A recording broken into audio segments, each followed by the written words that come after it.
centre. And if we were able to extend that to 2041, actually we would probably scrape by and meet the housing requirement just off the back of the sites that were already in our current local plan. And we wouldn't be looking at allocating significant additional land for housing development through the 5-year review of the local plan. But as members will be aware, as part of any 5-year review of the local plan, we're required to take changes in national planning policy into account. And actually, the previous government had already changed the rules and the methodology, which would have increased the target from 550 homes to 770 homes a year from January 2026. So on the 5th birthday of adopting Section 1 of our local plan. Apologies for the sort of technical issues with the flickering on that screen. I appreciate the numbers are quite difficult to see on the screens above, but there's one just behind you. It's behind you. Now, if the figure had increased to 770 a year, which we were anticipating, then the requirement for us to find additional land through the local plan review, we'd be looking at land to accommodate about 3,000 to 4,000 new homes for the period up to 2041. And remember, that's over and above what's already in the plan. That's over and above the garden community. That's over and above the large developments in Clacton and everything else that's got planning permission or is under construction.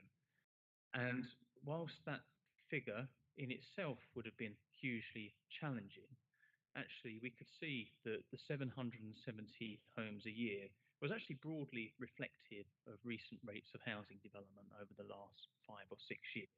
So, you know, there was a feeling that that was broadly reflected of what the market might be able to deliver if the land was available. But the new government's proposals do change everything. And what we are now faced with is a potential mandatory house building target of 1,043 homes a year from January 2026, 5 years after the local plan was adopted. And that would leave a gap of 7,000 to 8,000 homes for which we would need to find land through the local plan review. So that's double what we had been preparing for. I mean, tendering is not alone in facing these quite significant house building targets. I've got a quick slide to just give you an indication of some of our fellow authorities across Essex, what they're faced with as well. And we're not the only authority that is looking at substantial increases from their current figures to the future. And just a couple of things to point out there. I mean, Chelmsford, that's an authority that's looking at a 54% increase in housing targets, and they've got their local plan review almost to the final hurdle of the process. Yet, they may well still be required to go back a step and try and work out how to incorporate additional homes. Malden's a location where it's got pretty much a 100% increase, a pure doubling from what they had before. And our neighbours, Colchester, also seeing quite significant increases in housing being proposed through these suggested mandatory targets.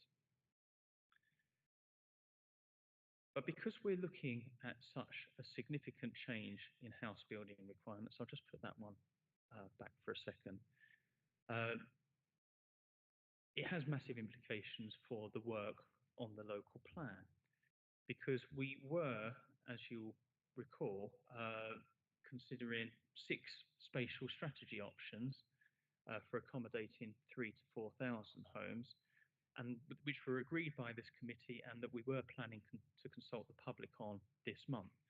But they're clearly not in line with government thinking now. And so it looks like we do need to take a step back, and we'll need to return to the drawing board on this kind of matter.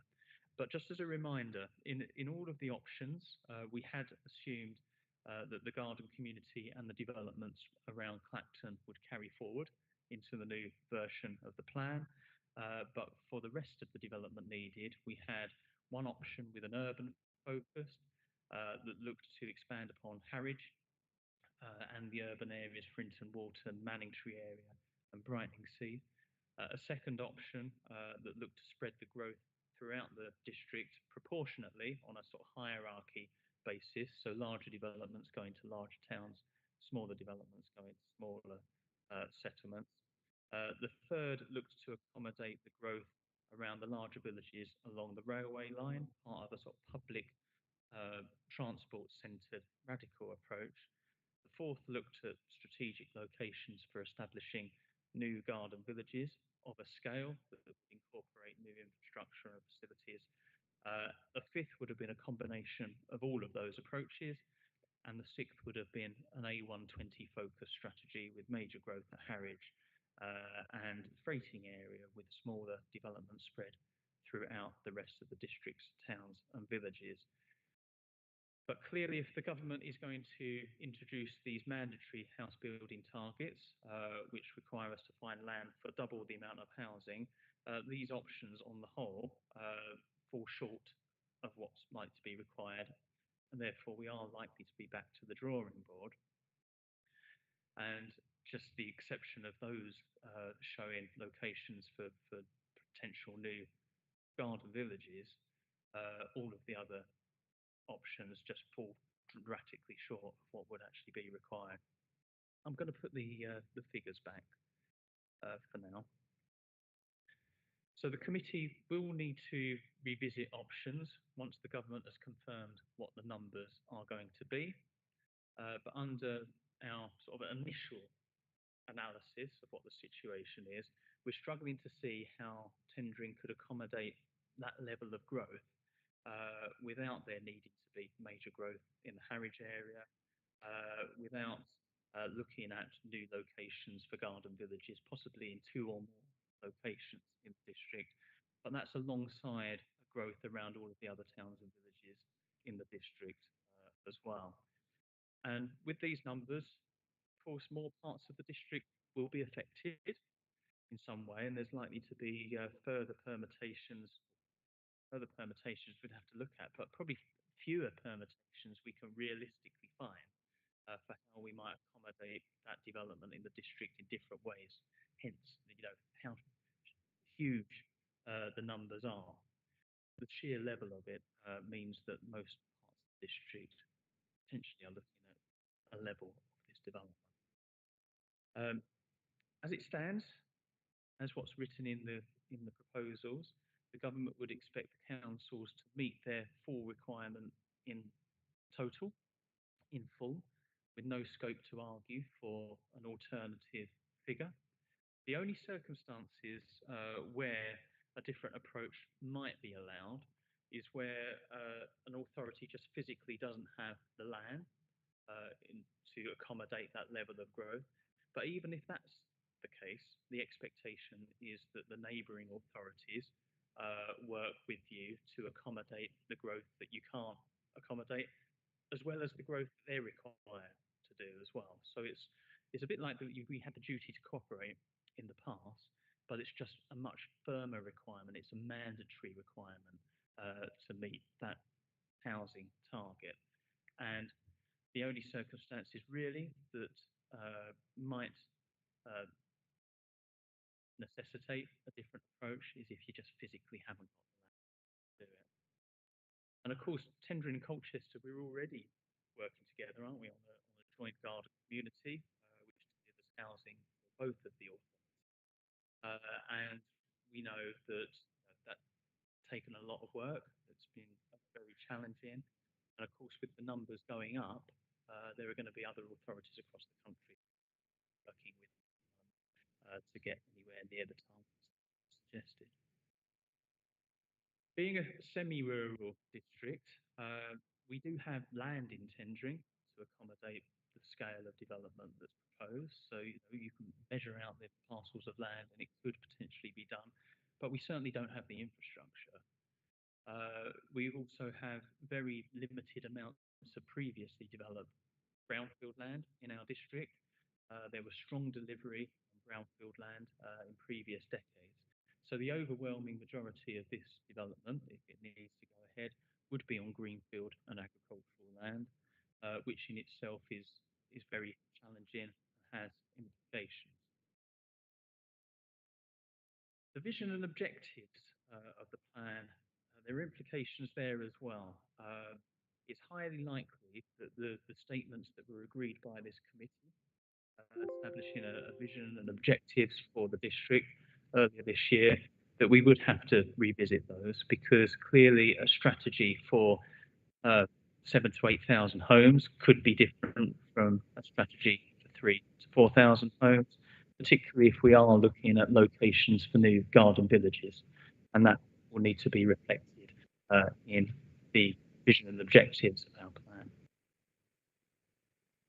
The overarching principles that the committee discussed and agreed in December of last year, underpinning the approach to the local plan, they will need to be revisited. I mean, particularly around the time frames for progressing the review of the local plan, the level of evidence and resource required, and the likelihood now that a traditional hierarchical approach to accommodating housing development is probably not going to achieve the targets that we're looking at now.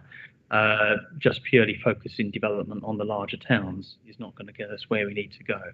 And therefore, we could be looking at very alternative strategies going forward. So that may need to be reflected when we look back at the principles that we looked to establish last year. But it might be some of the other principles, like not expanding Clacton or the garden community beyond what's currently planned through the local plan, or carrying forward and protecting the strategic green gaps in different parts of our district. It may well be that we can actually carry on with those as previously agreed, but other of the principles may need to be looked at again as a result of these changes. And of course, local plans, reviews of local plans, they need to be underpinned by and informed by evidence. Our current local plan has a huge amount of evidence that sat behind it to get it to the position where we were able to adopt it. If we're increasing the housing requirement, doubling it essentially, then it is very, very highly that the evidence that we produce will have to be looked at. The demands on the economy, housing need, transport, infrastructure, landscape impacts, these are bits of evidence that we would have been doing for the local plan review. We need to make sure that they're going to be fit for purpose for planning for a much higher number potentially going forward. And we've already started talking to some of the consultants that have been commissioned to carry out work on the local plan review to understand what the implications might be if these targets do go forward, pausing some of the work where we need to, but mainly ensuring that the implications are understood. So if these figures are confirmed, the evidence that we produce is reflective of that change. The timetable and the work programme is hugely impacted by these potential changes. We can't really progress with any of the stages of public consultation until we know for sure what it is the government proposing and what the house building targets are going to be for our area.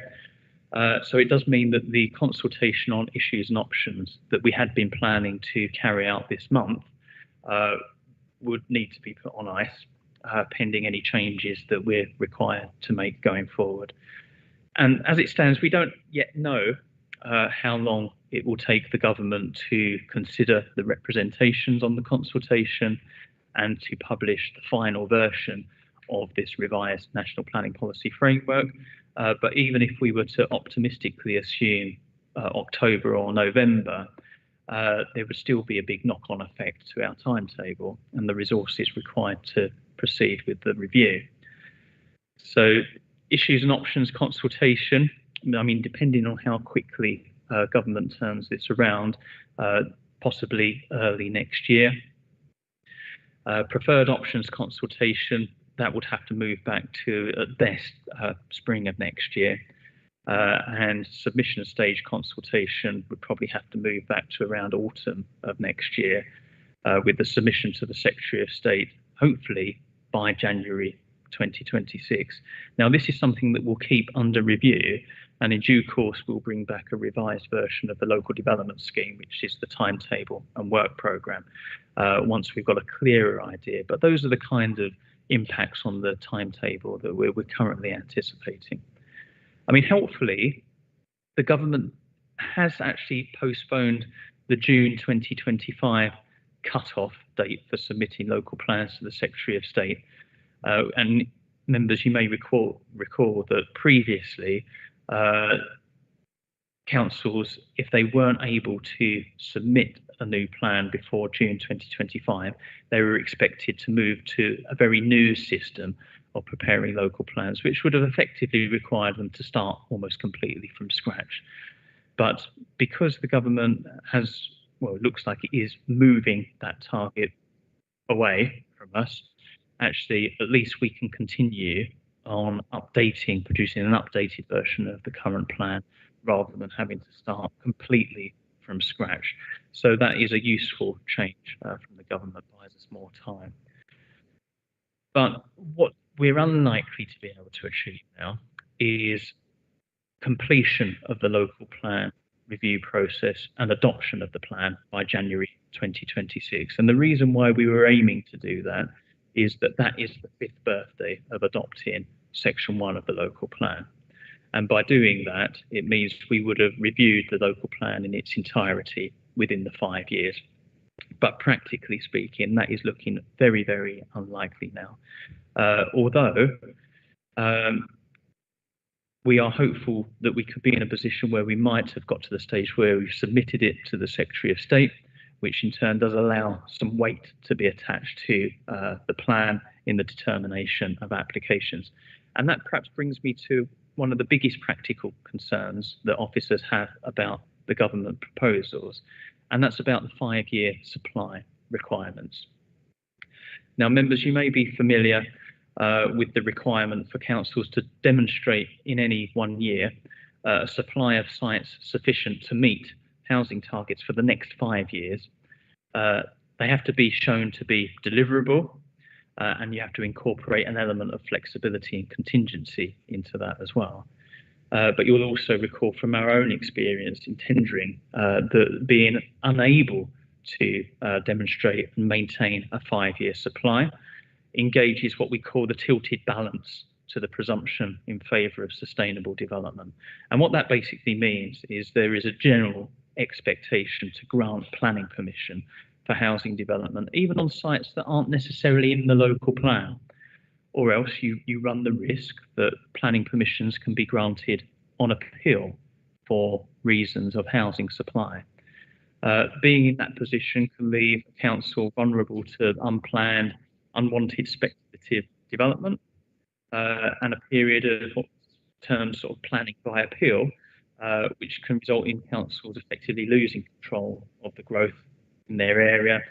Very unsettling for communities, extremely costly for councils, and very damaging to public confidence in the planning system and in public service, really, and the way that we have a duty to plan locally.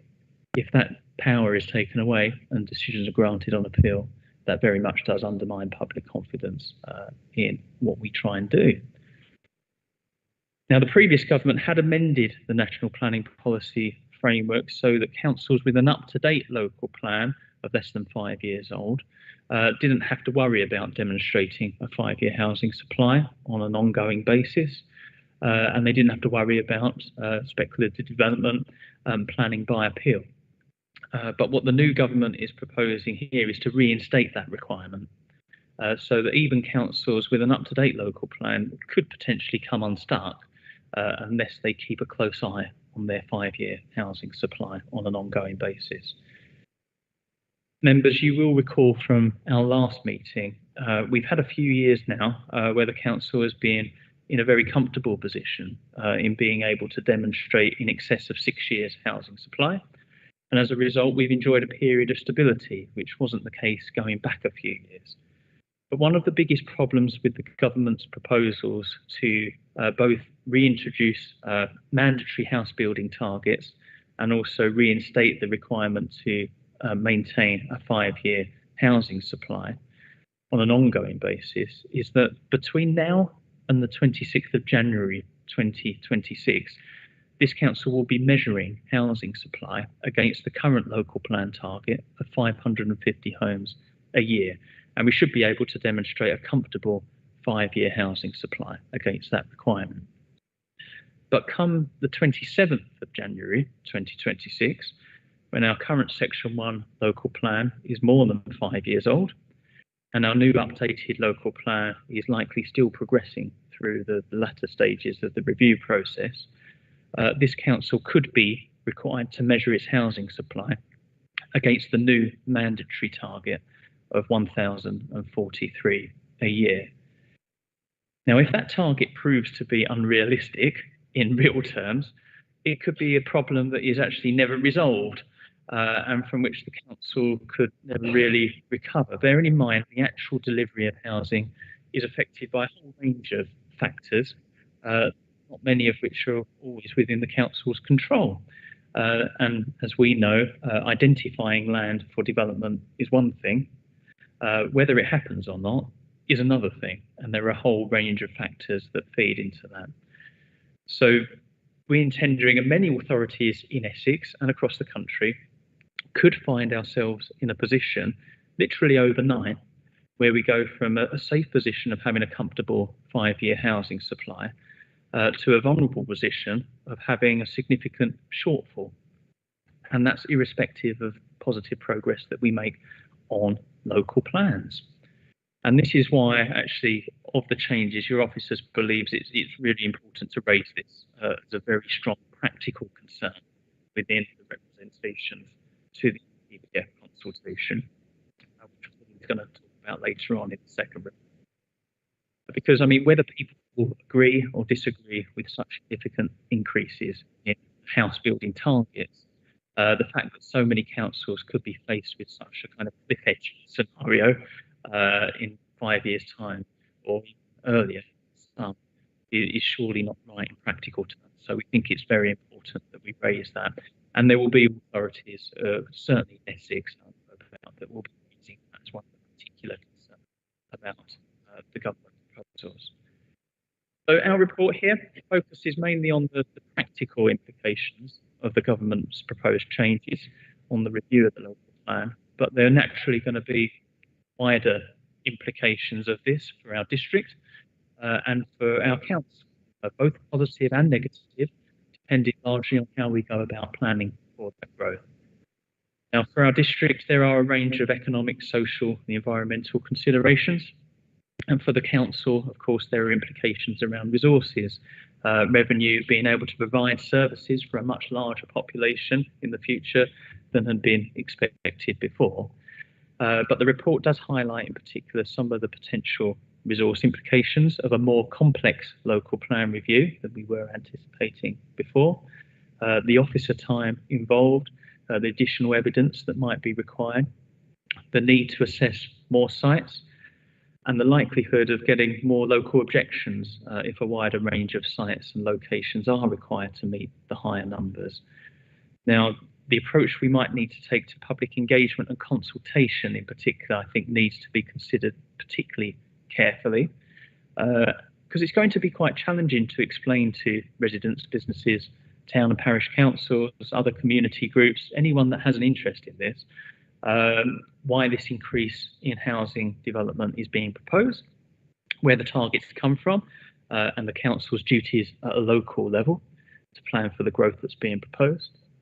But also it's going to be difficult and challenging to get some constructive feedback on matters which will undoubtedly cause some significant amount of local concern. And getting those, the reasons over being able to explain to people why we're looking at this, and also the opportunities that arise from it, is going to be one of the key challenges that has a resource implication going forward. Chairman, I'm minded to refer members to the recommendation on page 20. And broadly speaking, what we are inviting the members of the committee tonight is to really note the content of the report and the explanation of what's in the National Planning Policy Framework proposals, and what those implications, the main implications, not all of them, it's not comprehensive, the report, but it sets out what the main implications are on the review of the local plan. The consultation the government are out to at the moment is going to be the subject of the second report tonight, where we look at a possible response to the consultation. So please note that that's the subject of the next report that my colleague Paul will be presenting. Agreement from the committee that we do postpone public consultation on the issues and options stage of the local plan review, pending the outcome of the government consultation, because we will need to understand okay, what changes are actually being made. There's a possibility that the government might make changes, although I mean it's quite clear with a 1.5 million house target in terms of what they're trying to do nationally. I think we've got to be prepared that the figures might not change, but there are clearly some practical implications in there which will need to be looked at. And finally, within the recommendation, it's about noting that we will, in due course, bring a revised timetable and work programme, the local development scheme, because once we've understood completely what the government is doing in terms of changes to the system, then we'll be in a stronger position to present you with a more accurate timetable of the work that's required going forward. Chairman, that's just a canter through the recommendations. I'm sure you'll come back to them, but I'm more than happy to respond to any questions or comments. Thank you very much indeed, Gary. And always amazes me how he can deliver such darn messages in such an impeccable manner. Before I go to members, just to sum up what it's going to look like, and having read the Deputy Prime Minister's letter that was circulated to all authorities, it's threatening to say the least, and it doesn't give any scope to room for manoeuvre, and leaves officers with no option other than plan for what's being proposed for us. Very much doubt those numbers will change. 5-year land supply, the mandatory house building target, the cliff edge they talk about 27th of January. I think we'll talk about in the next report that's response, but it is vital that we start lobbying for intermediary arrangements between that and when agree with that. But really, I think page 22 sums up all the concerns that us as members, are going to be thrown to our face without any problem at all. I won't go through every single one of them, but one thing that I would suggest, Gary, is that this presentation that was given to members could be extended to town and parishes, because obviously there will be quite a lot of uncertainties there, and it'll be quite good if they hear it directly from you, so everybody's on the same level playing field. Thank you. I go to Councillor Brady. Thank you, Chairman. Well, that was all very cheery, but really well handled. Not your fault, Gary. Really well handled by our officer, and I think you've explained the situation really well. Clearly, we've had a figure imposed on us that's hard. We spoke about the delay. So one of the things I'd like to know is what sort of a delay we'll be talking about before we can start getting out of consultation, because obviously we want that to happen as quickly as we can. That's certainly one of the most important things. Just going back a bit, if I do them all, it saves me going backwards and forwards. You spoke earlier, right at the beginning of your statement, you said that the previous figure of 770 would be, quote, hugely challenging. That being the case, what would you say is the realistic possibility, stroke hope, stroke whichever word you want to use, that we will actually achieve 1,043 houses built per year for 15 years straight, which is what we're being asked to do? And the consequences, of course, if we don't, we know will be presumption in favour. And The other thing I think is just to say, it seems this has been imposed, but surely at some point somebody in authority must realise that this goes way past stupid. It's beyond ridiculous. And I suspect we're not the only council in the country in this position by some distance.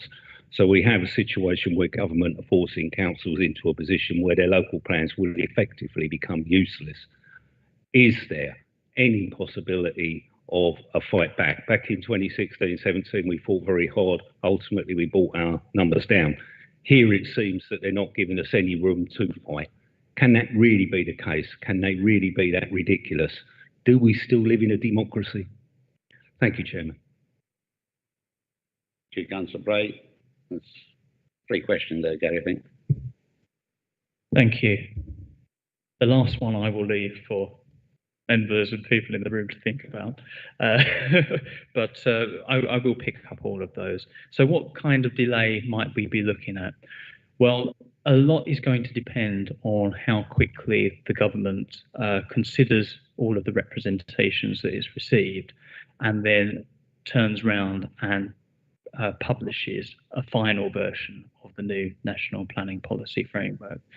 Now, we don't have any intelligence into how many responses they're going to get, but for sure they're going to get responses from most of the local planning authorities across the country, and there will be groups of planning authorities that respond as well. The consultation is open to the general public as well, so anybody that wants to respond to the 106 different questions, they can do, or otherwise make their feelings known to government through the other channels available. But of course, what would happen after confirmation of the target is we would need to return to this committee with our final appraisal of what the implications actually are. And we would have to, if the figures are what we're potentially looking at now, we will need to return with a different set of options for consideration, because the first stage of this local plan review process in public was going to be consultation on issues and options. And of course, whatever options that we come up with in response to these new targets, this committee has got to be happy that they are the right options to go out to consultation. So there will certainly need to be a meeting of this committee to consider the final implications, a new set of options, a new set of consultation material to go out to consultation, and which is why we've kind of indicated our best estimate might be early part of next year. And that's really based on assumption that government might publish their final version before the end of this year. Now, if they miraculously turn it around the week after the consultation closes, which may raise a few questions about how carefully they've read the representations, we might be able to move forward a bit quicker. But that's why I think it's important that we do come back with a revised timetable properly once we know for sure what the government are doing in terms of the numbers. 770, which was the figure we were facing previously, I said was very challenging. And the reason why it was very challenging is because it would have required us to potentially look at options for growth which are out of the traditional approach of expansion around existing settlements, use of brownfield land, there's not very much of that, and traditional settlement expansion. Even under the 770 scenario, were we not looking at options that could have included establishment of new garden villages in locations where we currently don't have garden villages. And we know from our work on the Tendring Colchester Borden garden community, that is a complicated process and a huge amount of work and preparation has to go into that. At 1043, the challenge is that there's probably no other way of accommodating that level of growth within the Tendring district without looking at locations to establish new garden villages, because traditional expansion around existing settlements, as best as we try, is probably not going to get you anywhere near the target. Going for development in one location, the problem with that, or a small number of locations, you get the eggs in too few baskets scenario, where if anything goes wrong in one location or the market doesn't pick up, you start falling a bit behind.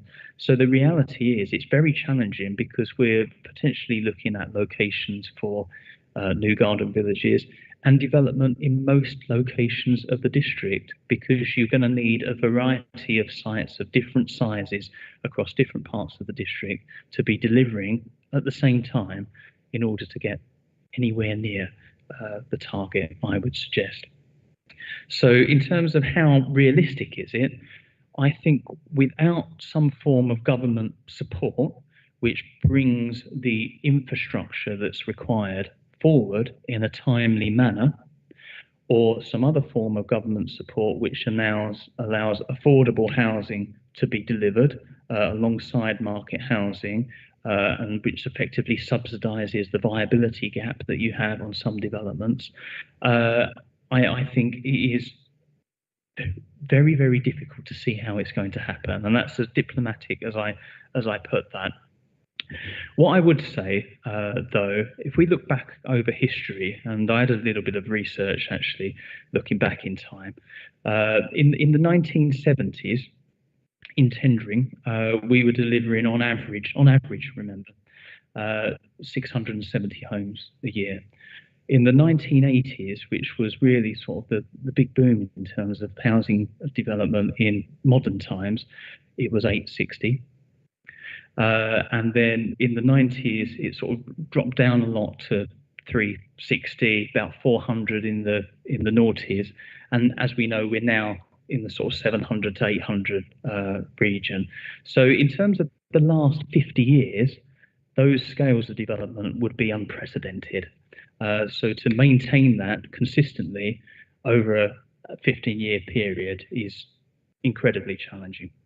And I think the challenge is reflected in some of the suggestions that Paul will be presenting later in terms of what we write back to government. Can we fight back? Yes, of course. I mean, that's what the consultation allows us to do. But I think we need to respond to the consultation. I don't want to steal Paul's thunder on this, but we do need to respond to the consultation with a degree of pragmatism, on the basis that this government has set itself a target for 1.5 million homes over 5 years, and this is the means by which it believes those homes will be delivered. So I can't envisage that the government will want to reel back from that headline unless there are very, very good reasons to do so. But that said, there are very practical problems with the 5-year supply bit that I would like to think that if we articulate it in the right way, and there'll be councils up and down the country that will be doing the same, that they might rethink that bit.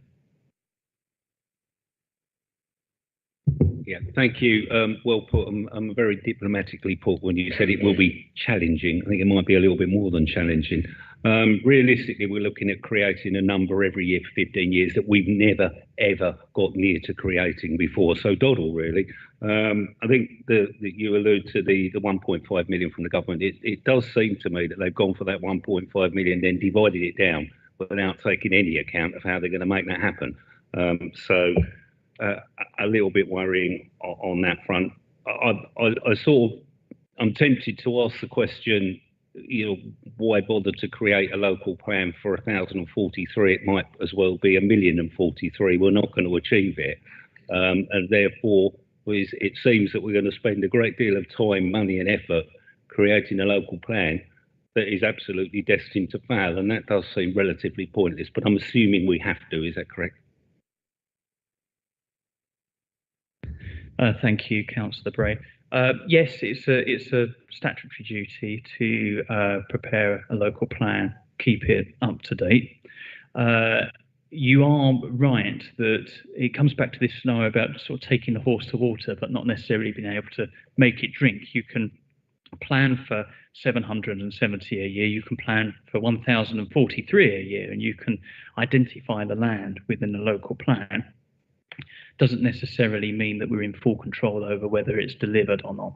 But what I would say is that with the 5-year supply element of this still in place, then it does raise legitimate concerns about authorities that could have an up-to-date local plan, yet still not have a 5-year supply. And therefore, they put the effort into producing the plan, getting it through the examination process, yet they might still be fighting off speculative development proposals from other quarters. So that's why I think it's so key that we do make a very strong point on that 5-year housing supply element of it. But as you say, a target is a target, whether it's 1,000, whether it's 800, whether it's 2,000, you can produce a plan for it. But then if you are punished for not meeting what might be considered to be an unrealistic target, that element of it doesn't seem quite right. And that's why we're suggesting that we perhaps do challenge that.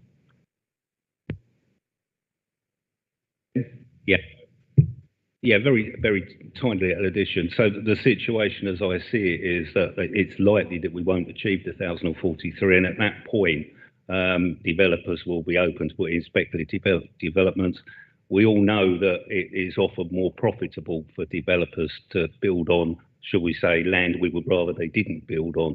And that leaves us, I think, in a terrible position. I can't believe that any government would want to do that deliberately, but it does seem this one does. Thank you, Chair.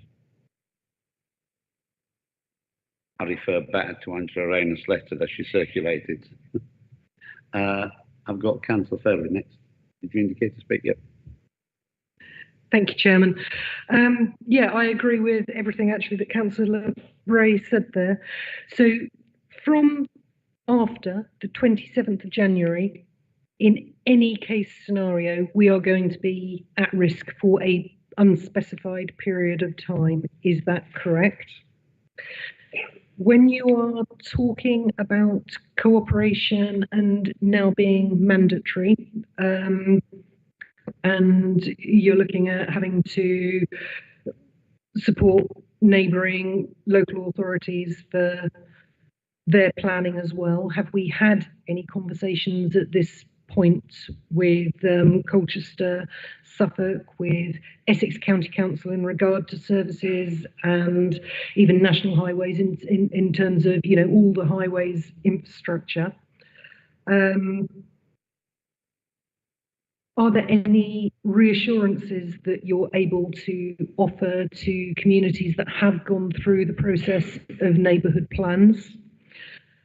And absolutely, the importance of consultation is absolutely vital to be able to help our communities understand. And Chairman, you mentioned, you know, to carry down sort of presentations, etc., to parish and town councils. But actually, I do wonder whether, you know, there's an opportunity for residents as well in some form to help them understand where these targets are coming from, and when you know enough, how we're then going to be able to deliver them. So yeah, those are my main points. Thank you. 4 questions then. Yeah, thank you very much, Councillor Fairley. So the date 26th and 27th of January 2026, so not this coming January, the January afterwards, that's the critical point, because that is 5 years from adoption of Section 1 of our current local plan, which is the element of the local plan that included the housing target. And under the National Planning Policy Framework, you have to measure your 5-year housing supply, and you have to plan for your target in your local plan. Or if your local plan is older than 5 years, the new target that's been handed down to you. So you're caught both ways. You've either got to have planned for that target in your local plan, or at that date, you're required to apply that target anyway, whether your local plan's ready or not. So in essence, unless there's a change in what's proposed here, overnight, the target will flip from 550 to 1,043 homes a year. One of the key challenges, if we are going to have any chance of being able to demonstrate a 5-year housing supply against a substantially increased target, is going to be whether through the local plan we release sites that can be delivered quickly, which tends to mean they tend to be smaller, medium-sized sites. But as we know, proposals for garden villages and those larger strategic scale development, you need a few years of planning before you get to that.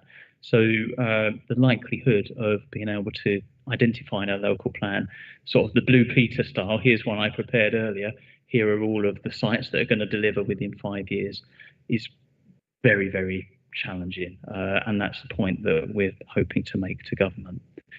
The other way that you can approach it, which councils will have to consider carefully, is whether planning permissions are granted for housing development while the local plan is still going through the review process. So do we start in anticipation of that date? Do we start granting planning permissions off the back of allocations that are essentially in draft through the plan that is progressing through the process? That is one way that you could perhaps mediate that concern about speculative development, but it would require brave decisions by the planning committee in the run-up to that date as well. So these are all factors that do suggest that that element of the national policy is going to cause no end of problems for councils up and down the country.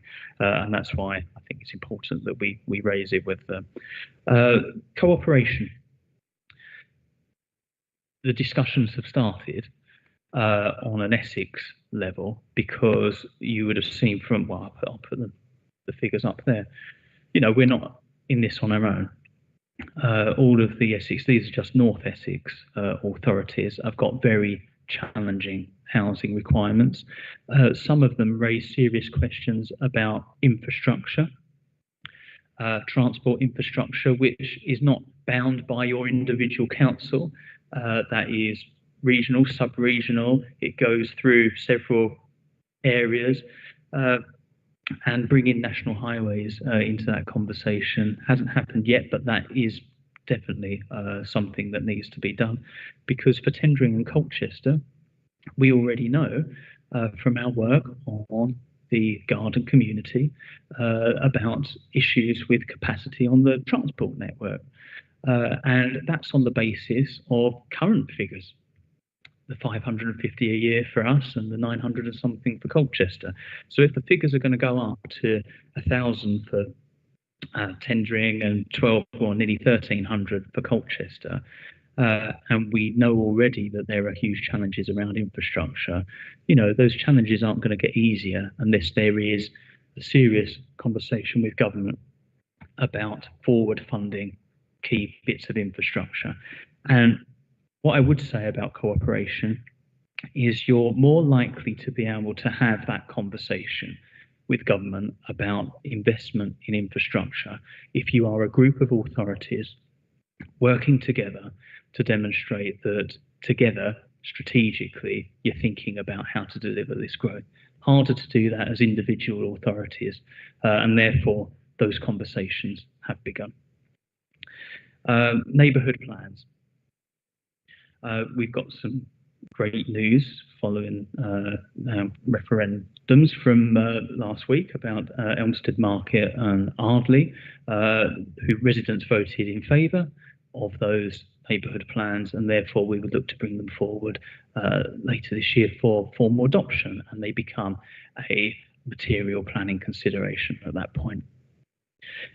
You may recall that when we were looking at options before the changes that we're talking about now, there was a recognition, even at that point, that for those authorities that had recently brought in a new neighbourhood plan into place, and particularly for the new authorities that have got the garden community in their area, which is going to deliver a large proportion of the growth that we're looking at. It would seem the right thing to do to recognise that in the local plan review going forward. So in some of the options we were showing that minimal growth for Ardleigh, minimal growth for Elmstead Market, in recognition that they've got the garden community, biggest development of its kind in the area within their parishes, and that they had progressed and brought to adoption 2 neighbourhood plans. So how that manifests in real terms, that will be a discussion when we bring the options back to committee. But from the previous discussions, we were already minded to, to be sensible about the approach required in those areas. And consultation. I certainly agree that this kind of presentation to town and parish councils is a next logical step. Now, whether we do that in anticipation of the government introducing these targets, or once we've got an idea when that's coming in, we'll have to think about. And it, of course, it's part of the formal process that we then have public consultation more widely on the issues and options stage of the consultation process. I think in the run-up to any issues and options formal consultation, it's going to be important that the town and parish councils are fully briefed on this.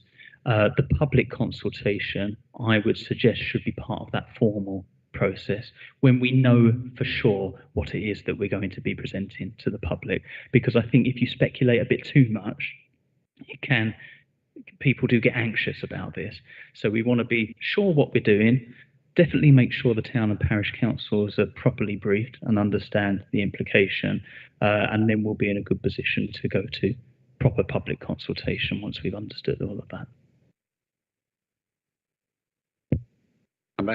Thank you. Yeah, no, thank you very much. That's helpful. I just wonder at our ability to be sensible in relation to those numbers for people with neighbourhood plans, because yeah, the numbers are so high that I just wonder, how much reassurance they can actually have, even though that was in our previous discussions. You're looking at over 1,000. So yeah, no, thank you though. Councillor Scott. Thank you, Gary. Very good presentation, and I agree a lot of the comments made by the previous councillors. A few questions actually. In terms of neighbourhood plans, do we know what the government's stance is on neighbourhood plans? I know the previous government, then the Secretary, Mr. Michael Gove, was thinking about stopping neighbourhood plans, but that didn't come about. And I was wondering whether the new government are thinking of maybe changing neighbourhood plans, stopping them, or whatever. I'd be interested to know on neighbourhood plan side. In terms of brownfield sites and looking for the pieces of land, I know you said we've used up quite a lot of brownfield sites over the many decades. Have we looked at railway land, highway land, former factory sites and such like in our district? Because I know we have 2 main railway lines going in our district, and I know there's parcels of land either side of railway land, and I'd be interested to know whether we've looked at that. And also highway land, along our highway roads, main roads. I'm sure there's parcels of land along our main routes like B1027, A133 and the A120.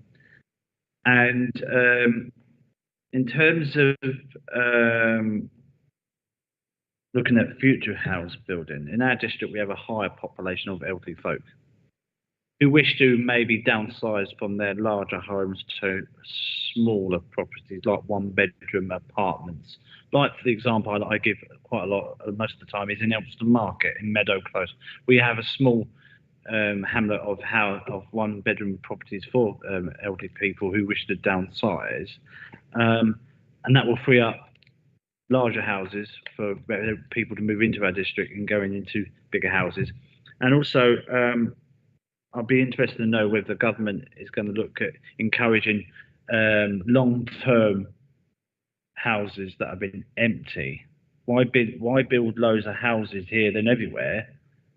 And to get to a figure of 1,043, it could be challenging, and I think it will be challenging, where we have loads of, I'm sure councillors know of long-term empty properties in their wards that could be encourage their owners to free up and make good for people to go in and so on. So I think we should perhaps ask the government to look at these scenarios, because I know what Councillor Bray is saying, that they've taken a figure of 1.5 million and spread it across the United Kingdom, and our figure is 1,043. Excuse me, going forward.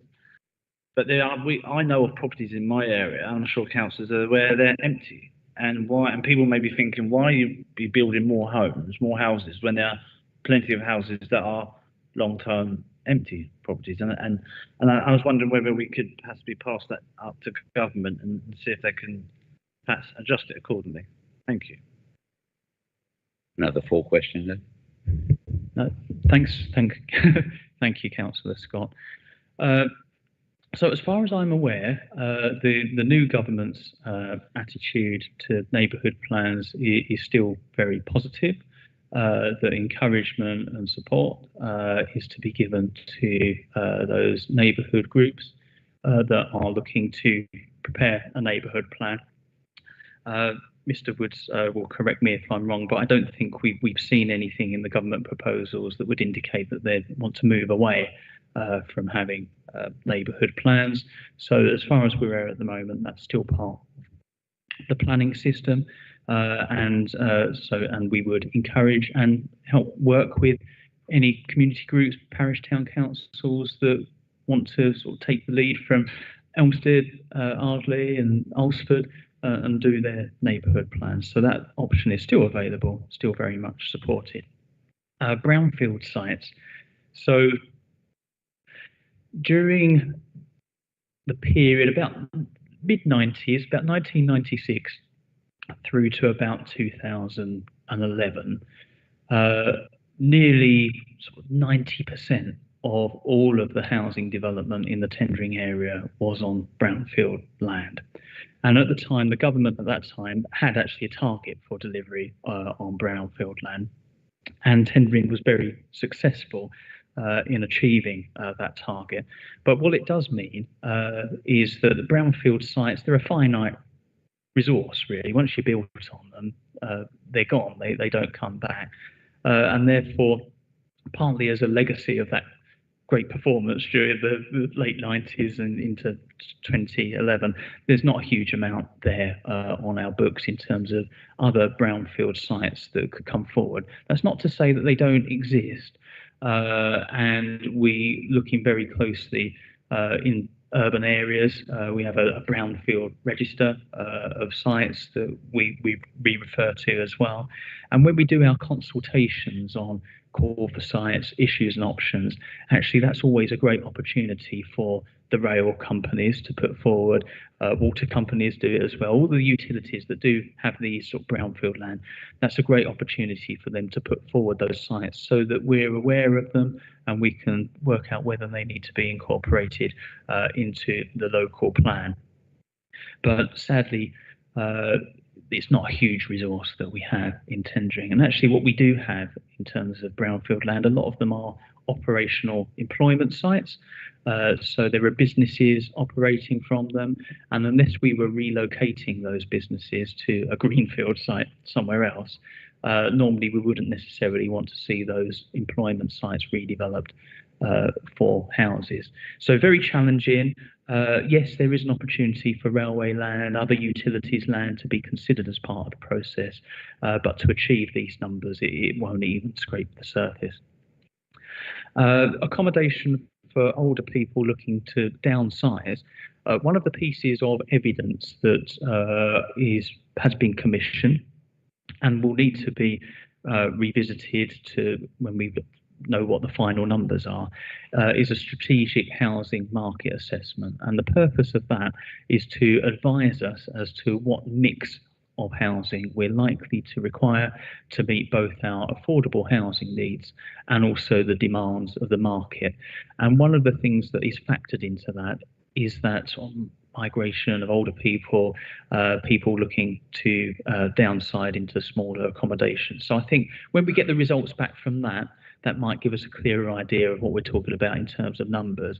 But I know from speaking to local property developers and speaking to companies that are looking to sort of innovate in that field, the sort of arms house style, smaller units, there is a huge demand for that.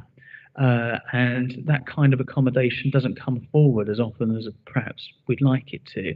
And there are people that would dearly like to move from a larger property into a smaller, more manageable property that's been developed in a sympathetic style.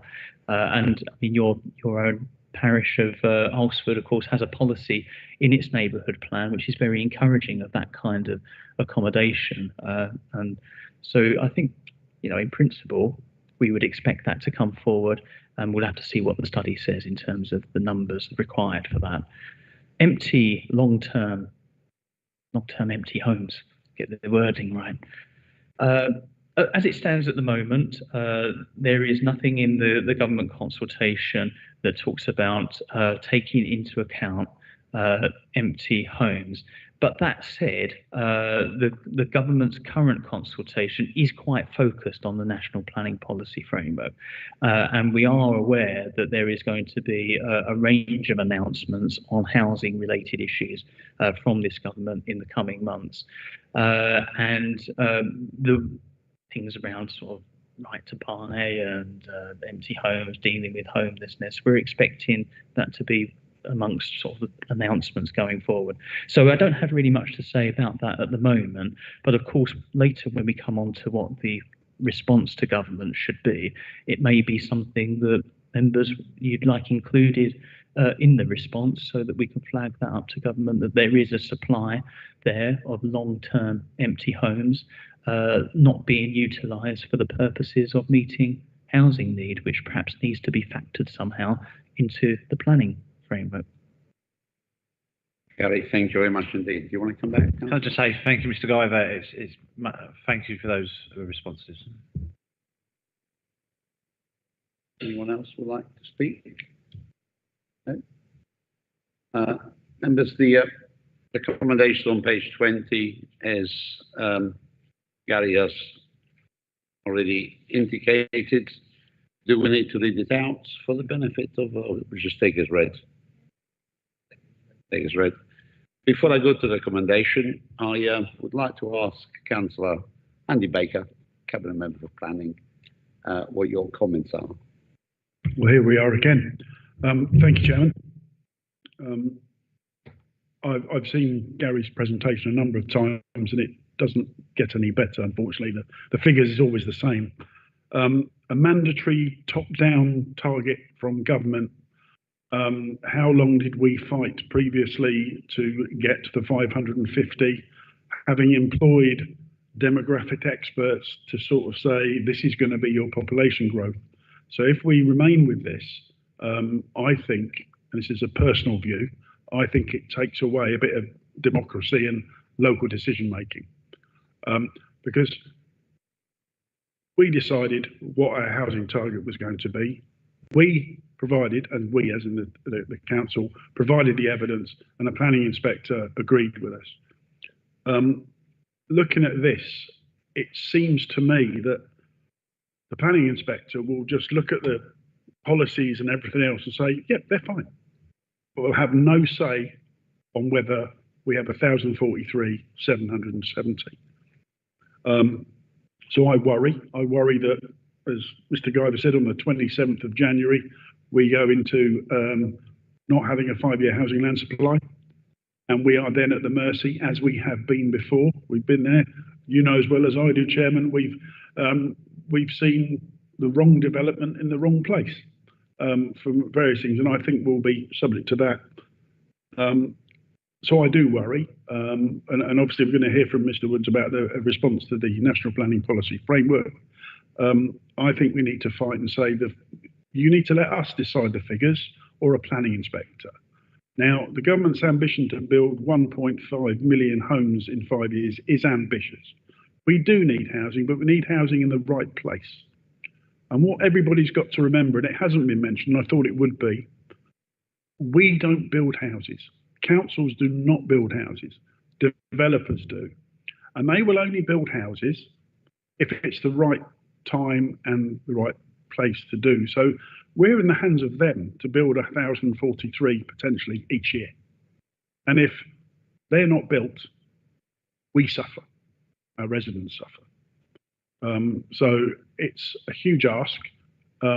It's a shame that they didn't sort of say, the government didn't say that, well, you're at a sort of stage where we'll let you keep going and then we'll look at it later on in 20 years' time.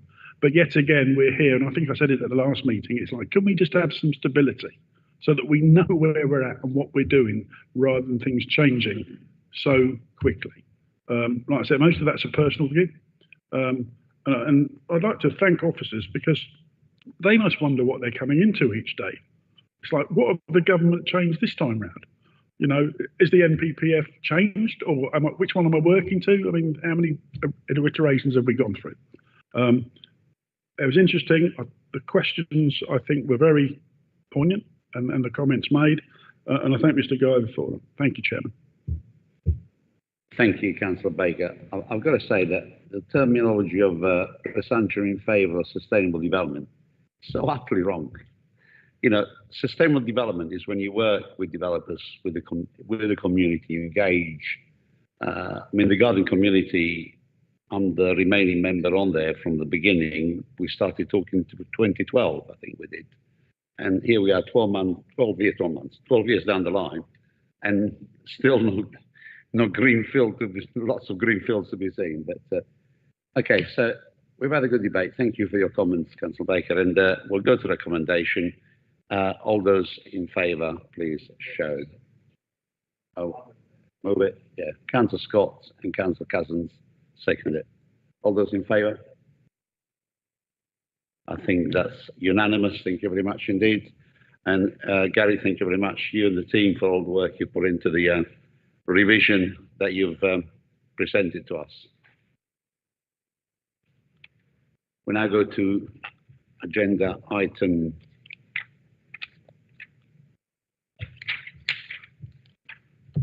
7, which is A2, government consultation proposed reform to the National Planning Policy Framework and other changes to the planning system, and our District Council response. That's in the hands of Mr. Paul Woods. Over to you, Paul.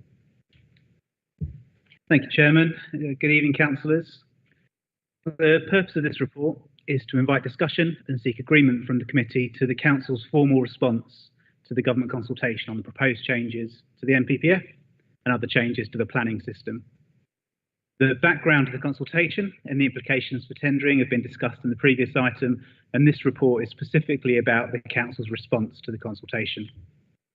The consultation opened on the 30th of July and it closes next Tuesday on the 24th of September.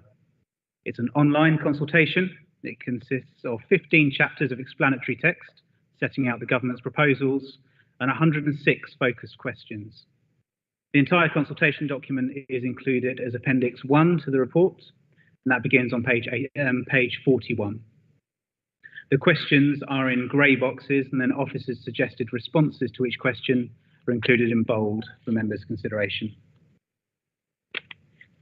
Given the number of questions in the consultation, I won't talk through all of them in detail, but from page 36 of your agenda, the report gives an overview of each of the chapters in the consultation and the important points that have been picked up in the suggested response. As Gary's alluded to, the challenge in preparing the response lies in the need for balance. The proposed changes to the standard method, the unrealistically high housing requirement it produces for tendering, and the potential cliff edge scenario the council faces in just over a year with regards to its 5-year land supply are all issues that need to be addressed in strong terms, so that the impact of the proposals can be fully understood by decision makers in central government. But on the other hand, this is the council's opportunity to make clear to government exactly how much support will be needed to actually deliver the scale of development they're proposing.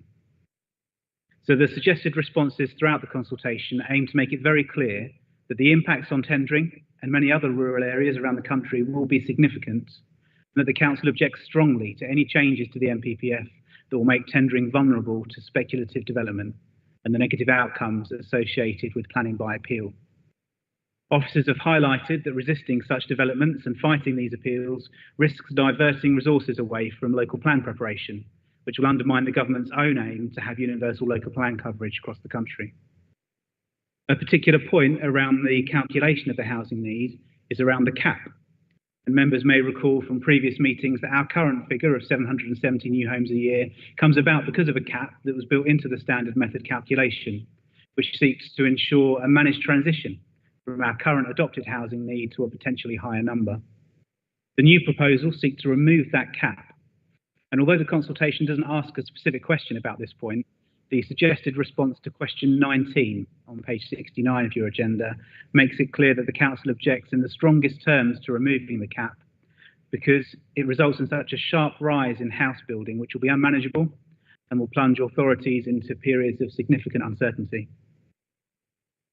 But within each of our suggested responses, officers have also sought to make it clear that if such high housing requirements are to be mandated by the government, there will need to be significant support from central government to forward fund key pieces of infrastructure, including transport, utilities, schools and health, and possibly to subsidise the delivery of affordable and social housing. Interestingly, the proposals around increasing the delivery of social housing in Chapter 6, which require local authorities to set their own targets for social housing and other kinds of affordable housing, rather than the confusing mix of different requirements currently set out in national policy. But they do not indicate there whether any financial support will be available to support the delivery of more affordable homes. There are also proposals that affect the delivery of infrastructure, particularly around transport planning in Chapter 8. The government suggests moving from a predict and provide approach, which traditionally seeks to understand the impact of new development on the road network and deliver upgrades to mitigate that impact, and move towards a vision-led approach, which would factor in aspirations for new residents of these developments to use sustainable travel at a much higher rate. The implication is that new highways infrastructure isn't always justified. And so the suggested response on page 98 of your agenda makes it clear that while the Council supports a vision-led approach to sustainable transport provision, the impact of new development on existing communities should not be ignored, and that the appropriate upgrades to highway capacity should still be delivered to mitigate the immediate impacts of any new development. Chapter 5 is about Greenbelt. It focuses specifically on proposals to relax rules around the Greenbelt, and since tendering doesn't have any Greenbelt land within the district, it's suggested the Council doesn't comment on this chapter and instead leaves it to the authorities that are affected to raise their own concerns. And then in the latter chapters of the consultation, it moves away from housing and looks at other areas and proposed changes. A recurring issue is around the Nationally Significant Infrastructure Projects regime, NSIPs, which allows the Secretary of State to determine certain kinds of applications rather than local councils. We're seeing this process firsthand at the moment with the National Grid Pylon scheme and the 2 offshore wind farms that are being proposed off of Tendering's coastline. And the proposal is that a number of different types of developments, such as data centres, more kinds of renewable energy projects and water infrastructure projects, should be determined in this way. So officers' suggested response to these proposals makes it clear that those communities most affected by these developments often have very little influence within the NSIPs process, that the Council can't support proposals that would dilute local democratic decision-making. These kinds of developments, while undoubtedly important beyond the boundaries of tendering, have the greatest impact on the people living and working here and should be considered and determined locally.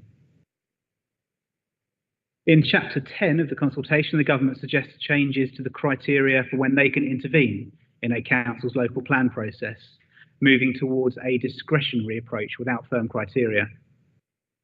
The suggested response here argues that councils such as Tendring, who have been reviewing their local plan at the right time against existing national policy, but who are delayed by the new government's proposed changes, shouldn't be penalised for these circumstances which are outside of their control, and that removing the existing intervention criteria would create further uncertainty at a time of significant change and upheaval in the planning system.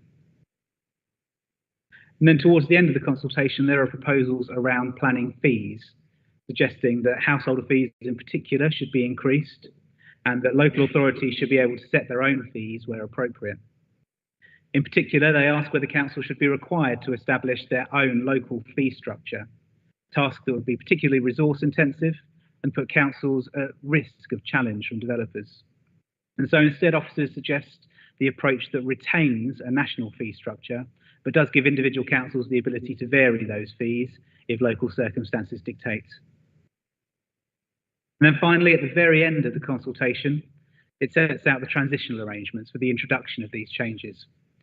Unfortunately, the proposed arrangements don't cover the situation that tendering's in, and it focuses instead on local plans that are further along the process. And so officers' suggested response makes it clear that councils in tendering's position should also be offered transitional protection, both due to the unavoidable delays caused by the general election and then these planning reforms, and then also the cliff edge scenario when the local plan reaches 5 years old. And so the suggested responses seek to walk that line between arguing against proposals that will have a detrimental impact on tendering and its residents, while also demonstrating the council's acknowledgement that tendering will most likely need to plan for a higher number of new homes, and therefore calling on the government to provide the necessary resources and support to councils to enable them to deliver the proposed scale of housing growth. And so on that note, I'll hand back to the chairman for the recommendation, which can be found on page 34 of your agenda. Well, thank you very much for your whistle-stop tour of the responses, and I'll be the first one to thank you and your team for having come up with a very comprehensive response. I guess question 23 to 46 didn't take too much of your time there, the green belt. But before I go to members, there's a couple of comments from me. On page 47, on page 85, question 47, it refers to it's around about the affordable housing things. Now, indications are that the right to buy policy will be reviewed. I would just wonder if we could include something on there to have some assurances, because previous administration did stop its council houses building program because of that very fact. So I think we should include some wording around that. And on page 108, question 84 about the water, although it is something that should be included in the building regs, it is criminal that we're still using water with not harvesting the water, rainwater. Every single new dwelling should have that kind of facilities, and that's something that I really would like to see part of the response as they actually talk about the water action on that. That's my two comments on that. I'll go to the rest of the committee for any other comments. Councillor Scott. Thank you, Chairman. I'm so pleased, Chairman, you mentioned the situation with water conservation, because I think it's so important. I've been bringing up every opportunity where I can about having tanks in lofts so people use the water to flush toilets or to water their gardens, so we don't need to use fresh drinking water. It's just nonsense that we're building thousands of houses and we have no infrastructure for the purpose of collecting water, rainwater, when we can use it for flushing the toilets and watering the gardens and so on. I just can't understand why developers don't put those initiatives. So thank you, Chairman, for bringing that comment up. In terms of setting our own fees, I fully support that idea. We plan, the plan officers here do all the work, and people come forward, and every area may have a lot of planners, some areas may not, and then I think it should, the fees should change depending on the local authority, and then I think we should have a better control on that. In terms of new houses being built in for our area, I said this to other councillors before, we have to fund recycling facilities like boxes and so on, and there's a large chunk of money from the environmental budget, and I've spoken to other councillors about a possible a new house levy for the purpose of having that money going towards our wheelie bins, our recycling bins, because people feel that if they move into a new house, okay, they get a set of boxes, but then if they want additional boxes, they have to pay for them. And I think people don't like the idea of paying for them. However, if there is a new house levy for the purpose of a small fee on every new build, then goes towards providing recycling facilities for these new residents that are coming to our district. It will help the environmental side. It will get developers to help towards fund these environmental initiatives. And it's just an idea, and I'd be interested to know whether you could possibly forward that on to government down the line. And they're the only questions. And Mr. Woods, I have to say it's a really good report. Thank you very much. Would you like to answer this? Thank you, Chairman. Thank you, Councillor Scott. So your first point was about water efficiency and rainwater collection as part of new developments, and that is something that the government consultation doesn't really touch on, but it's certainly something that we could consider as part of the local plan review. We already have a policy in place that seeks to make sure water efficiency measures are included as part of new build development. So that's something that we can take on board and consider as part of the local plan review. On the point about setting our own fees, there were two approaches suggested as part of the consultation. The first was to have every local authority be required to set their own fee structure, which the response sort of touches on being a particularly resource-intensive undertaking, something that would be required to be reviewed very frequently and would be open potentially to challenges from local developers if our fees were seen to be too high. The second approach that the consultation considers is having a national fee structure, but having more flexibility for local authorities to vary that if local circumstances dictate. And so there are particular costs associated with determining a type of planning application. And so that is the approach that the suggested response leans towards. But that's something that members can debate and decide whether that is the preferred approach. With regards to a new house levy, and it's something that I haven't considered before, but you're absolutely right. There are costs involved in setting up new houses with things like recycling boxes and wheelie bins. It's not something that traditional planning applications typically look for. It's not something that can necessarily be secured through Section 106, possibly through community infrastructure levy. Again, there's nothing in the consultation that specifically talks about that point, but it's something that we might be able to feed back to government in a different context or a more informal sense, that actually this is a big expense to local authorities, and if we're going to be delivering a significantly higher number of new homes, it's something that needs consideration. You want to come back? Mr. Woods, thank you for your responses. Just one other question. I know I touched on it previously, Mr. Guyver's report about small one-bedroom apartments to free up larger houses so elderly people can downsize. It's something I would appreciate you could pass that on to government, because we have a high population of elderly in our district, and I think it's really, really important that elderly people want to live in the community they know where their friends are, where their social networks are. And I know a few residents in my part of the world have left the area, have gone into like a care home, and if they want to still interact with their friends and family, they have to get taxis and buses backwards and forwards, and it'd be ideal if they still live in their community where their friends are and their social networks are. And I think it'd be important if we pass that up to government. I'm sure that will assist millions of elderly people across the United Kingdom, let alone in our district, but across the UK. Thank you.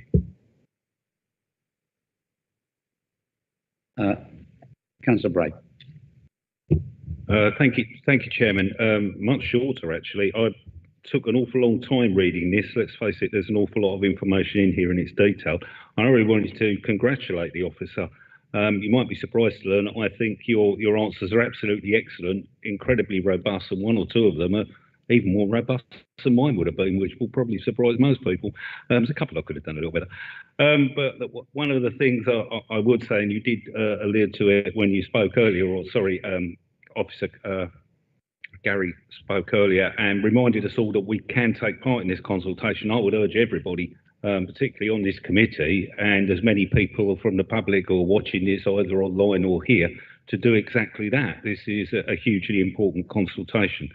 I fear it may not be as well read by government as we'd like it to be, but that's because I'm quite cynical.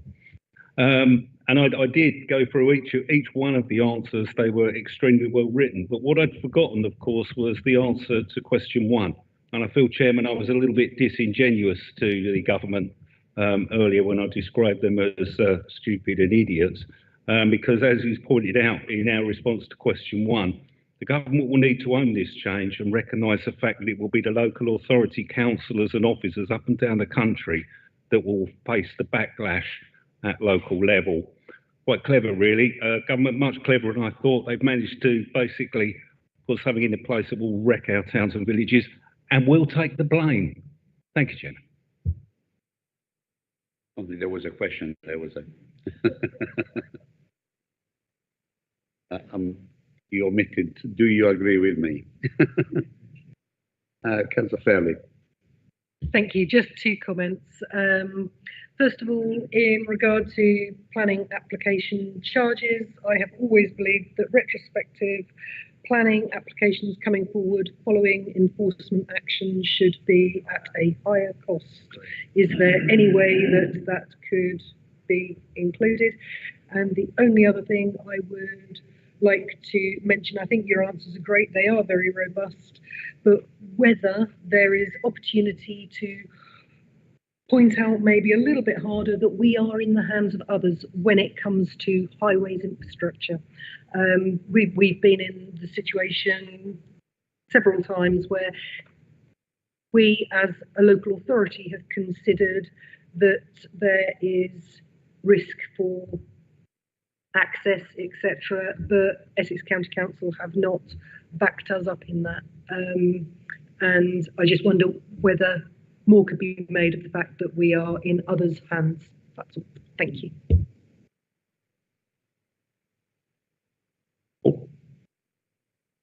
Thank you, Councillor Fairley. I think both of those are points that could be picked up in the response, particularly around the fees. It's something that we could consider including in that latter section of the consultation.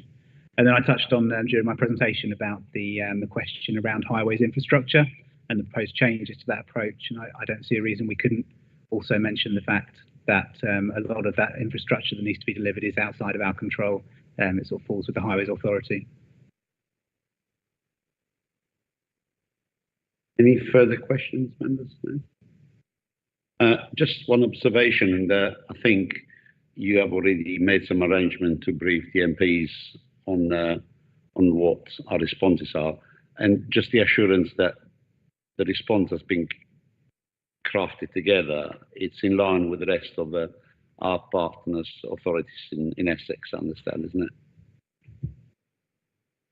Thank you, Chairman. Yes, I mean, we've been talking to our colleagues across all of the authorities in Essex and even at county level as well, and there is a general consistency in the main concerns about this and the messages that need to go back to government. And there is sort of a joint response of the Planning Officers Associations or Chief Planning Officers highlighting some of the technical issues with the consultation, and leaders and chief executives of the North Essex authorities are also working together on a response, which I have had involvement in, and I can assure you it is pretty consistent with what we've been discussing tonight. And I must say, you've been pretty consistent with using the cliff edge words. I think I've counted 12 of those in throughout the thing. But on a serious note, I think once the briefings be given to MPs, I think it's vital that we start lobbying for the intermediary arrangements to avoid that cliff edge scenario that we're talking about. Because really, we might be there through no faults of our own at all, but we can pick that up at a later stage. But I think that's a very, very important thing for us to do. Members, the recommendation on page 34. Do I have a proposal to say? Councillor Fairley and Councillor Chapman. Chairman, thank you. Seconded. All those in favour, please show. I think that's unanimous again. Thank you very much indeed. And I think that brings us to the end of our agenda. There's no other business to discuss. So I declare the meeting closed at 20 minutes to 8. Thank you very much indeed for your attendance, ladies and gentlemen. Thank you.